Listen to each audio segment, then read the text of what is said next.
I'd like to get a couple of things out of the way, just a couple of facts that we need to get sorted out and straightened out before we go any further here. The right and left aren't the same. And I'm not just talking about actual leftists, anti-capitalists, and conservatives. Even in America, where liberals constitute the left, there are vast differences between the right and left in America. The two parties are not the same. The both sides are bad, both sides are fascist thing doesn't work either. Beyond so far as a lot of centrist Democrats are indistinguishable from conservatives in many ways. But the platforms, the things that the parties push for are not the same thing. And I feel like a lot of that misconception is rooted in some narratives that just help conservatives sleep at night. A lot of them pertaining to Nazis and history and ahistorical understandings of that history. Conservatives sure have a knack for claiming that accurate accusations of Nazi parallels in their policies are purely hyperbolic, while they distort historical facts to make their flimsy accusations of Nazi comparison with their opponents. What's truly impressive about it is that they do such an excellent job of turning an aggressively blind eye to how blatant the Nazi corollaries are within their own policies. The Weimar Republic before 1933 was an exceptionally progressive place in many ways, even by today's standards.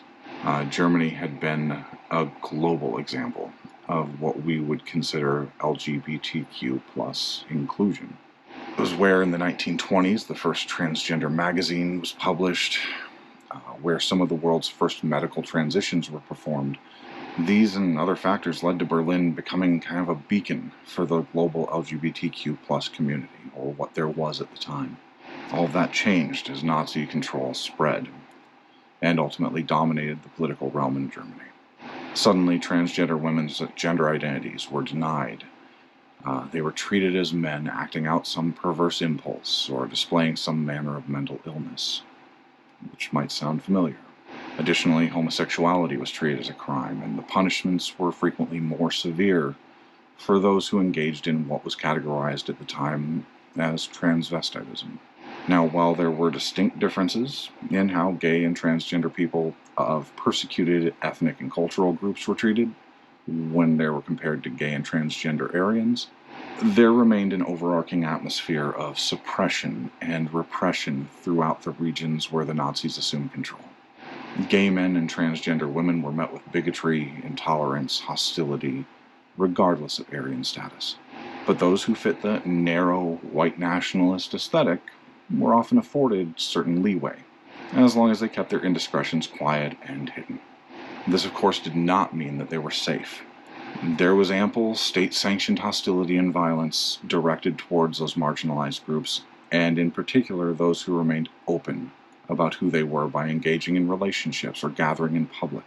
And while Aryan gays and transgender people weren't immediately sent to concentration camps, the imprisonment that they experienced was far from humane, and the legal rights they were afforded often seemed more performative and conditional than they were legitimate. The Nazi state's assessment of transgender individuals was neatly summed up in 1938 with the following sentiment: their asocial mindset, which is often paired with criminal activity, justifies draconian measures by the state.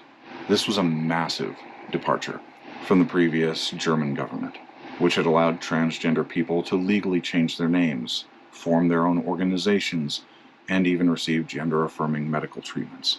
Those changes came quickly. In 1933, officials in Hamburg passed along the following dictate: police officials are requested to observe the transvestites, in particular, and as required, to send them to concentration camps. Magnus Hirschfeld's Institute for Sexual Science was quickly dismantled, and Hirschfeld himself was sent into hiding. And that was emblematic of those times for anyone who was part of what we recognize as being LGBTQ plus today. They were forced to hide who they were or face state-sanctioned persecution. Naturally, following the ostensibly transgender person perpetrating a school shooting in Minnesota, there was talk at the highest levels of the American government of restricting access to firearms for individuals who don't identify as the gender they were assigned at birth. Never mind that the vast majority of the crimes like that are committed by straight, white, cisgender males. And of course, every time Democrats seriously propose firearm legislation, which never includes disarming gun owners, disingenuous conservatives start claiming any efforts tangentially related to gun control are evidence that the left is behaving like Nazis, who they insist had disarmed the German population before taking over. But, as is true every time we hear conservatives talking about the past, the arguments are ahistorical at best. They are right in saying that the Nazi Party implemented rigid gun control measures, but where they're entirely incorrect is that the gun control was selective, and that there were established regulations already in place. Following World War I, the Weimar Republic had originally attempted to ban firearms altogether, in large part to comply with the Treaty of Versailles. But that legislation had been both massively unpopular and poorly enforced. Those restrictions had been relaxed by 1928, when permitting and registration took the place of the attempted ban. But by 1935, the Nazis had largely succeeded in using those registrations in effort to remove from and restrict firearms for Jewish people and members of opposing political parties. Now, of course, this only included the guns that had been registered, and there were many, purchased both before and since World War I, that never had been. But regardless of this, even if every citizen in Germany had been a proud gun owner, there would have been no chance of standing up against the might of the state by the time the Nazis seized control. By 1938, the Nazi Party relaxed or outright removed firearms restrictions for party members, government workers, anyone with hunting permits. Of course, all of those people had one thing in common, in that they were not the kinds of people the Nazis were targeting. In fact, they went so far as to outlaw the ownership of any weapons by Jewish people, and not just firearms. They were already systematically raiding the homes and businesses of Jews and political opponents, confiscating weapons from all of those people. The Nazis utilized existing firearm registration records in Hungary, Poland, France, as a means to strategically confiscate guns from undesirables, as they advanced into those nations as well. It should perhaps come as no surprise that the Nazi Party wasn't particularly fond of homeless people either. Like gay and transgender individuals, homeless people were branded as asocial, and they were afforded the same lack of liberty as others branded such. The Nazi solution to homelessness went into effect almost immediately. In 1933, mass arrests started.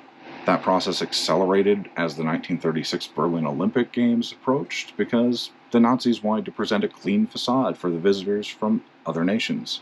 Soon enough, it wasn't just homeless people, but anyone unemployed or begging, prostitutes, drug addicts, anyone deemed to be unsavory in the public eye was summarily rounded up.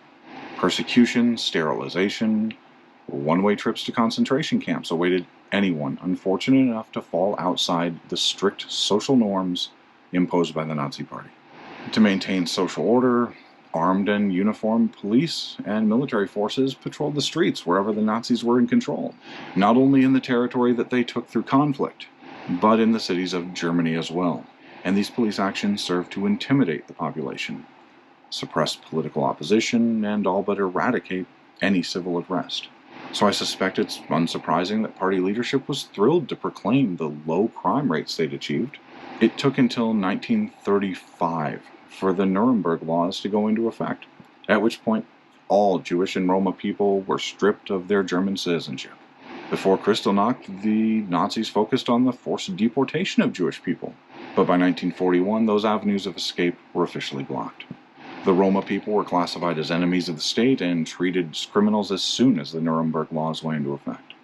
And looking around, if this doesn't sound familiar to you, you haven't been paying attention. If it does sound familiar, and you agree with any of it, maybe you should just accept that you might have been a Nazi as well. My recommendation then is that you own it. Wear that title proudly, because they certainly did. Plus, as a bonus, it will make you easier to round up when the next iteration of the Nuremberg trials come around. And you may notice that aside from some pretty awful policies the liberals have employed regarding homeless people, abhorrent treatment of indigenous people over time, None of these things run parallel to any liberal administration within our lifetimes. Certainly not mine, and I'm 46 years old. I suppose it makes sense that members of the KKK and neo-Nazi groups have been showing up at rallies exclusively for conservative candidates, because they're not being thrown out of those gatherings.